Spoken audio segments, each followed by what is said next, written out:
Hello, friends. Welcome back to the show. On a personal note, many of you may know that I am the father of IVF twins. I was infertile from cancer treatment, and I've been a very vocal fatherly spokesperson for fertility rights and family planning for over 20 years. And I've worked with a wonderful nonprofit called Resolve, who does great work, really great work. You can check them out at resolve.org.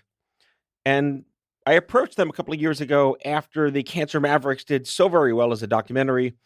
Can we do something smaller that just amplifies the narrative on family planning through cancer or any other disease that just is a barrier to, becoming a mom or a dad?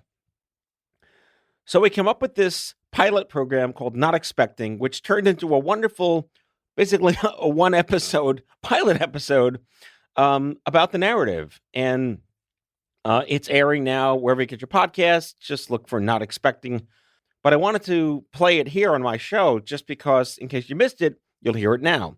So without further ado, and a very brief introduction right now, I present to you the pilot episode of Not Expecting. Enjoy.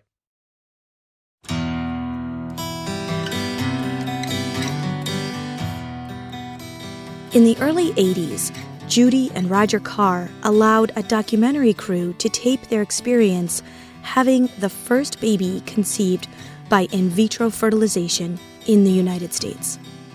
Judy and Roger sat for interviews and let the cameras roll, capturing modern medical technology in action. Judy is 28 years old. She's been married 9 years, 9 childless years. It was just 10 years after Roe v. Wade had made abortion legal. The birth control pill had been approved years before. It was the middle of the women's liberation movement. And yet, 9 childless years. Really? It's like saying every year a woman is married and doesn't have a child, she is without value. The Nova documentary is called A Daughter for Judy. What about Roger? Roger has had 9 childless years too, but no one mentioned that. Judy and Roger were living in Massachusetts. Roger was an engineer. Judy was a teacher, finishing up school. Did they want a family at once? No, I had to finish my education first, and I had about 2 more years to go. So that's what we did, and as soon as that was over with, that's when we started. But things did not go well. Judy had several miscarriages, and one time she miscarried so badly, she almost died. I went to the bed to try and get her up, and she was just as white as a sheet. I mean, just completely no color at all. So I immediately called the doctor, said, we're going to bring her into the hospital. Now, how bad it was, we didn't find out until afterwards. If it had been like 10 more minutes, she would have had lost so much blood that she probably wouldn't have made it. When the doctor came in, Judy said, he was rather blunt. And he said, well, I have good news and bad news. And Roger was sitting there with me. And he said, the good news is you're alive. And I know this, I'm aware of this fact. And the second thing is, he said, the bad news is you'll probably never have children. Welcome to the series Not Expecting, the fight for fertility. No, scratch that. That's not right. How about Not Expecting, the long and painstaking journey for fertility? That more captures the art.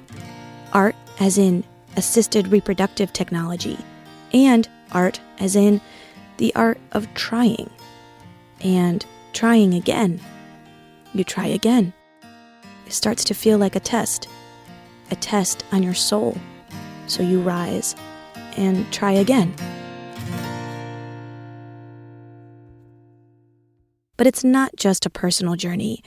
It's also the long and painstaking political path that fertility advocates have been on for decades, all of which is now, suddenly, in the spotlight because of the Supreme Court decision that struck down Roe v. Wade.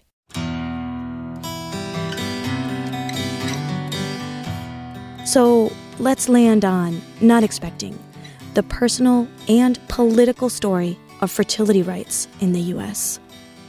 This is episode 1, the IVF Quest.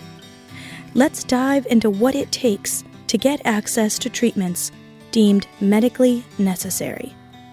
Back to Judy and Roger. Judy and Roger had tried a few times, but each pregnancy ended in a miscarriage. Then their doctors proposed a solution. At that time, it was a relatively new method of impregnating a woman, in vitro fertilization. The sperm fertilizes the egg in a petri dish. The fertilized embryo is tested to see if it's viable, and if so, doctors transfer it to the woman's uterus. Doctors in England and Australia had shown it could be done. The first IVF baby was born in 1978 in England. She was healthy. Parents were happy. So Judy let the cameras capture the whole thing: the egg retrieval, the embryo implantation, and the birth. Ultrasound was right. It's a girl. While that was met with a great deal of fanfare, I think that if you follow how people were looking at it, it was viewed as a little bit of weird science, a little bit of what's happening in that Frankenstein laboratory. Barb Kalura is the president and CEO of Resolve, the National Infertility Association. Like so many others, she was watching this medical frontier take shape, imagining how it could affect lives. You had a lot of interest from people who were having trouble getting pregnant, but you still had a great deal of skepticism and thinking, is this really needed? Is this really necessary? So you've got a woman, a perfectly fine woman who was finishing her education, but because she was married and had no offspring, she was a childless woman. She goes to have a baby and almost dies. They offer her a medical treatment. But is it really necessary? All that fuss? Do you remember when people used to say things like, she has cancer? And they would whisper the C word. She has cancer. That's how infertility was. Risa Levine is a longtime volunteer for Resolve, and she was a lawyer in New York City. She says she knew infertility was common. The current numbers are 1 in 5 American women, but it was something to be ashamed of. It was private. It was embarrassing. It was shameful. It was a weakness. Roger and Judy Carr had opened up to the world about their struggles. They were outspoken about their journey and the medical process they chose. At a time when the stigma of infertility was silencing, Judy went public. She pushed back on the term test tube baby. Doesn't even make sense, she said. There are 0 test tubes involved. Roger challenged the idea that they were playing God. I just can't possibly understand how anyone could think that what was done in England, I don't see how anybody could say that this is immoral or that people are playing God. I mean, to me, if they take our little baby when it's born and they hold it in its hands, how anybody can say that that is wrong, I can't understand. I don't know how I could explain to them that there's nothing wrong. Here is a human life, a newborn baby. Now tell me what is immoral about that. After the news broke about the Carrs' baby, more couples signed up for IVF. But there were so many questions. What are the chances an IVF treatment works? How much would it cost? How many people needed fertility treatments, and why? Were there medical professionals being trained in this new scientific landscape? And what about the patients? What kind of toll would this take? I actually told him on the highway, leaving a doctor's appointment. I looked him dead in the eye. I meant it. It was straight from the heart. I wanted him to go have a baby with another woman. A woman who was capable, who was able.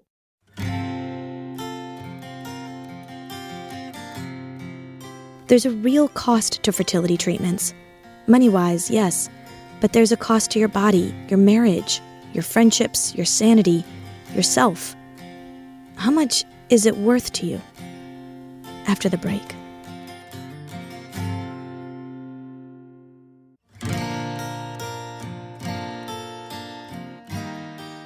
It was 2004, and Risa Levine and her then husband were living in New York City trying to have a baby. But they were having difficulty getting pregnant and staying pregnant. Infertility treatments were going to be very expensive. His company did not have any coverage at all, and I had a $10,000 lifetime max. And that was all we had. In New York City, that could maybe cover the cost of ice in a hospital. So that wasn't going to work. Nowadays, a typical IVF treatment, that's one cycle with medications, costs anywhere from $18,000 to $30,000. I immediately started searching to see what could be done on a legislative level to see if because it wasn't just me, it was a lot of people who had the same problem. She was a lawyer, and she'd done some student lobbying on Capitol Hill when she was in college. So she started looking for ways to get this topic in front of state lawmakers. I was part of an IVF support group and one of those online message boards, and I solicited stories from people that I only knew by their screen names, and they emailed me and sent me their stories, and I printed those up, and I downloaded a bunch of CDC statistics, and I printed off the costs at various clinics, and I put together information packets on my own, and I started to hand them out to anybody that I can get in front of. She was energized and passionate, but not to everyone. It was the weirdest thing for me because I was telling legislators, I was telling people very high up in government, but my closest friends, the women who had been my bridesmaids, didn't know that I was going through treatment. Eventually, a New York congressman told her about a group called Resolve, a grassroots advocacy group that was working on fertility rights. In the 1970s, a woman in Massachusetts, a nurse named Barbara Eck, had started organizing around a topic that was close to her heart. She was experiencing her own infertility. And she formed the first support group around her kitchen table and started a newsletter and started reaching out very grassroots. Rebecca Flick is the Chief External Affairs Officer for Resolve. Newsletter expanded. I guess this is a printed newsletter back in the day. We had chapters across the country. The whole Resolve team, now with Risa, worked on getting infertility into mainstream dialogue.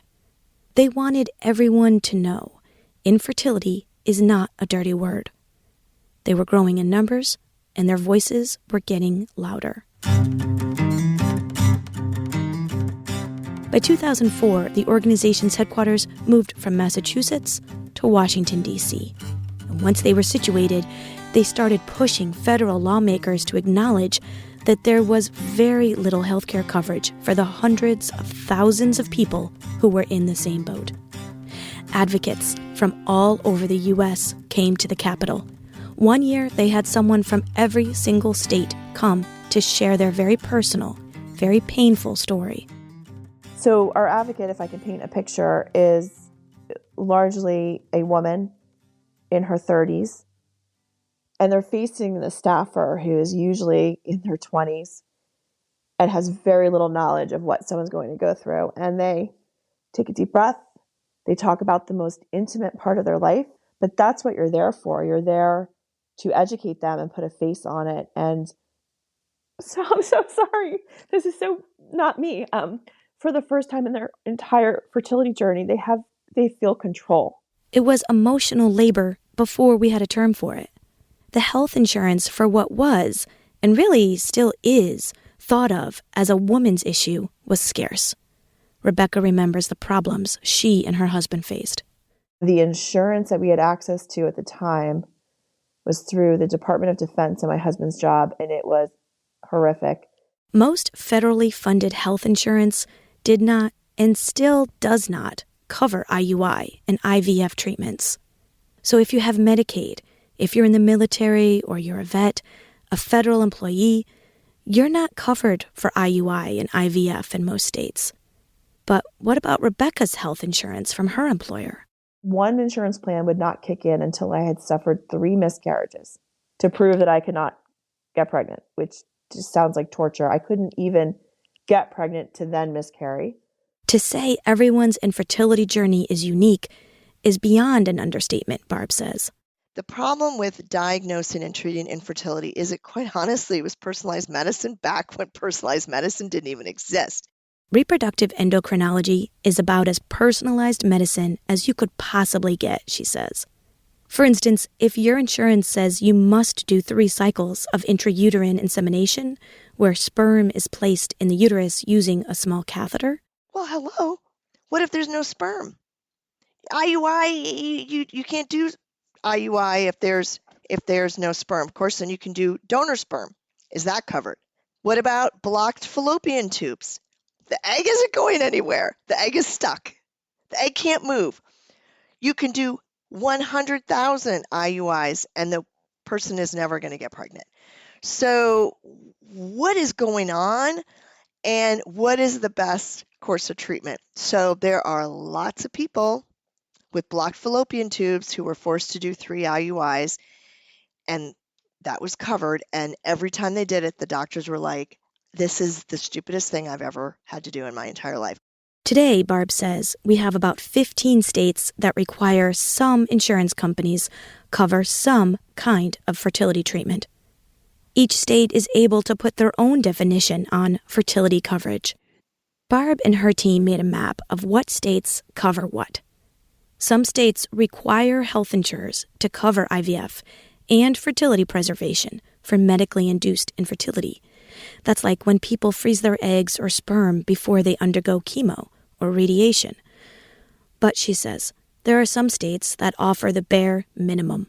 There's some states that have an infertility insurance statute, but it may not actually cover anybody. And so that's a state like Texas or Montana or Ohio. And the way it's written, it just says that maybe insurers have to offer this kind of coverage, but it has no mandate to require coverage. Some states that do require insurance companies cover fertility treatments say a person must show continuous years of trying to conceive naturally. In other words, through unprotected intercourse. Some even specify you have to use your husband's sperm. Rebecca Flick says that leaves out so many people.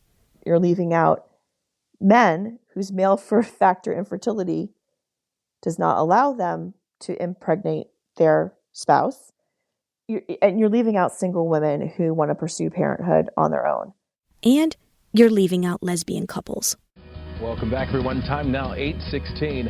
A lesbian couple in New Jersey say they were unfairly prevented from getting health insurance coverage for infertility treatments. Now, the married women are now suing over the very specific way New Jersey law defines infertility. In 2016, a lesbian couple sued the state of New Jersey. At the time, New Jersey was one of 15 states that required insurers to cover infertility diagnosis and treatment. The couple submitted a claim for infertility treatment to their insurance, but they were turned down even though they had had several miscarriages, and one of them had endometriosis and cysts, which gained a diagnosis of infertility from the doctors. And yet, they weren't covered because of an unprotected intercourse clause. They filed a federal lawsuit against the state agency that regulates insurance companies. The suit claimed discrimination. Remember, Obamacare passed in 2008, and it prohibited insurance companies from discriminating against patients based on their sexual orientation or gender identity. The couple won their lawsuit, and the law changed in New Jersey. I emailed one of the women for an interview. She wrote that she'd really considered it, but they'd participated in a long interview on the topic about a year ago. It was emotionally draining, she wrote.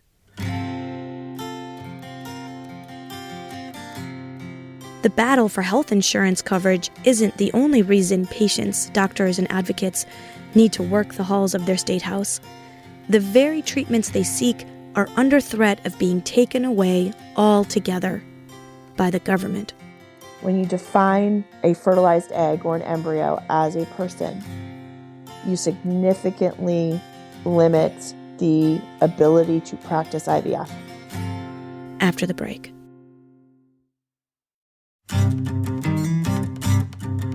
Welcome back to Not Expecting, the personal and political story of fertility rights in the U.S. In 2009, the World Health Organization recognized infertility as a disease. The American Medical Association recognized it as a disease in 2017. You no longer had to have, say, endometriosis or fibroids on your uterus. Unexplained infertility was now accepted as a disease. And insurance companies cover diseases. It was a major win for fertility advocates like Resolve. But gay and lesbian people, many of them seeking out fertility medicine, are not diagnosed with infertility. Laura is a health practitioner and acupuncturist. We're not going to use her last name. She says there are LGBTQ folks who don't fit into the classification of having a disease. I am a bisexual woman, and my husband now is a trans man. Laura says she and her husband have a few characteristics that complicate their quest to get pregnant. And then, I have an infertility diagnosis because I'm seeking fertility treatment. But I'm not sick. I'm 40. That's not pathology. Together, she and her husband don't fit into a disease category. Rebecca Flick agrees this is a tricky area, and the disease qualification didn't work for all LGBTQ folks, and it excluded them from Resolve's advocacy work. They didn't feel like they fit with Resolve. And to be completely transparent, we weren't talking about LGBTQ family building. We weren't, representing, and it wasn't conscious. It wasn't deliberate, but we were focused on people who had a disease, and we were able to talk about it as a disease to start talking about insurance coverage. But it's about coding. So this goes into insurance and how basically the insurance industry defines medicine and not the other way around. Rebecca says Resolve is focused on filling the gaps in their advocacy. There are several state house bills that center on family building. One would bring fertility coverage to all public employees. That's in North Dakota. Another would bring equity to fertility coverage, requiring insurers to cover single and LGBTQ people who seek medical care. That's in New York. There's another state-by-state map on their website. This one shows the work they have ahead.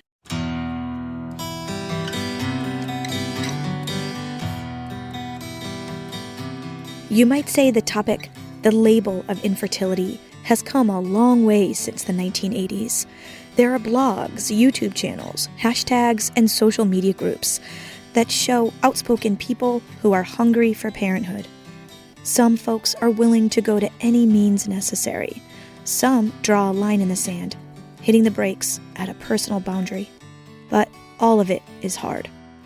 After a spell of doctor's appointments and blood draws, home injections and heartbreak, one woman told me she needed a beat to put her head back on. Ivory Lipscomb Warren and her husband Kevin live in Maryland. They started trying to get pregnant soon after they were married. But I was diagnosed with infertility at the age of 25. When Ivory first went to a fertility clinic, she got the feeling they were more interested in boosting their own analytics. How many women had successful treatments and in the least amount of cycles? I mean, everyone wants a successful pregnancy as soon as possible, but she said she felt like she was in some kind of factory. Ivory didn't go with that first fertility clinic she and her husband visited. She searched until she found a clinic that felt like a family. And she built a team of support, doctors who valued her questions, an acupuncturist, a therapist. The insurance actually paid 100% unlimited for fertility treatment. So that would include if I wanted to do in vitro fertilization or IVF or intrauterine insemination, which is IUI. We could do either or. Again, unlimited as well. And so that was covered at 100%. So they started trying. I underwent 9 cycles of in vitro fertilization. But she had several miscarriages. It was alienating and painful, and it was traumatic. She says she lost lifelong friends who weren't compassionate to her grief, and she says she often felt like her body was falling apart. But it didn't cause a rift in her marriage. In fact, she says, she felt the partnership with her husband got stronger. Yet she often felt responsible for their fertility problems, like her body wasn't doing what it was supposed to do. I actually told him on the highway, leaving a doctor's appointment. I looked him dead in the eye. I meant it. It was straight from the heart. I wanted him to go have a baby with another woman, a woman who was capable, who was able. Fertility issues, miscarriages, the loss of personal relationships. Ivory says it's not often discussed in the Black community. She was raised, you keep your private life private. And when she looked around for support in the public sphere, she didn't see a lot of representation. There were no Black advocates. It was very white. There are not a lot of coaches, therapists that look like me. She has since become a fertility coach herself. But back then, she built a support team of medical professionals and started IVF. Once they retrieved the eggs, they would put the eggs with the sperm, see if they would mature. And if they did, then we would send them for genetic testing. And those that did and they were normal, we would freeze them. And those that were abnormal, we would discard them. And finally, they found success. Eventually had my baby boy at the age of 43 and 19 years of marriage. But it is precisely all that trying, all those discarded embryos from 9 infertility treatments that put IVF in the danger zone when it comes to politics. For years, some anti-abortion activists have fought to establish the right to personhood for fertilized eggs and embryos.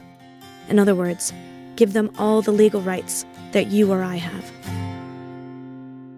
It began in the 1970s, right after the Supreme Court ruled in Roe v. Wade that abortion was legal.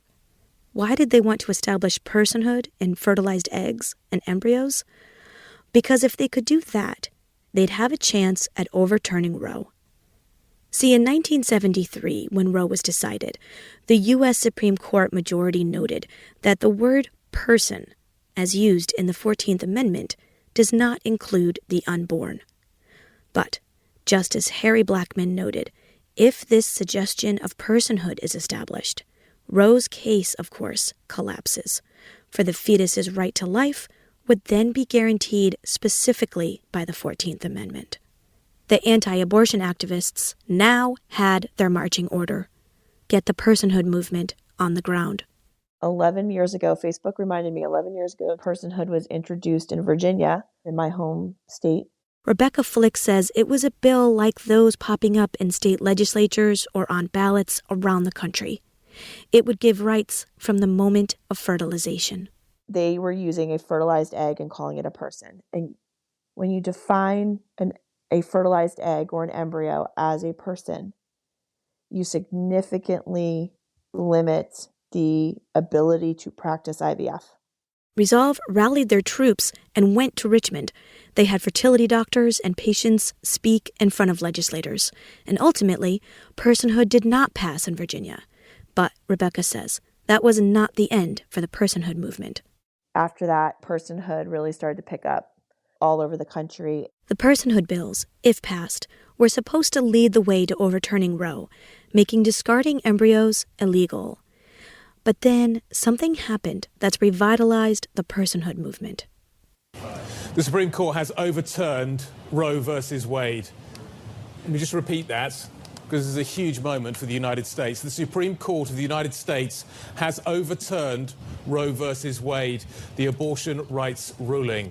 A huge moment, a hugely divisive moment for the United States. We have been waiting for this to come through, and now we have the details that we have been waiting for. In the Dobbs v. Jackson decision, the Supreme Court declined to weigh in on fetal personhood.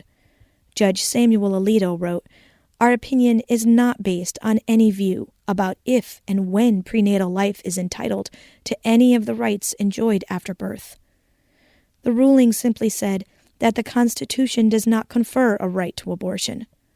It was up to each individual state. So with Roe gone, the question of personhood is once again open to debate. Rebecca Flick says it's a debate that isn't quieting down.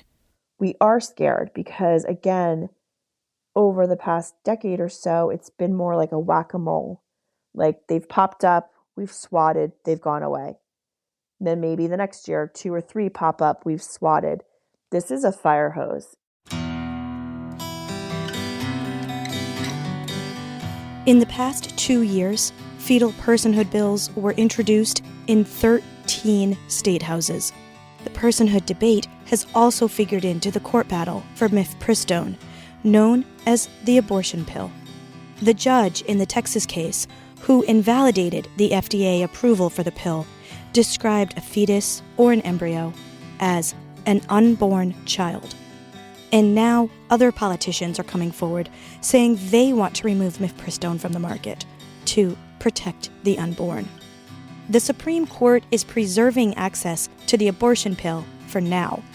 They're expected to once again weigh in on abortion rights by 2025. Advocates for family planning are bracing themselves for a battle, and it is exactly the kind that puts IVF in jeopardy.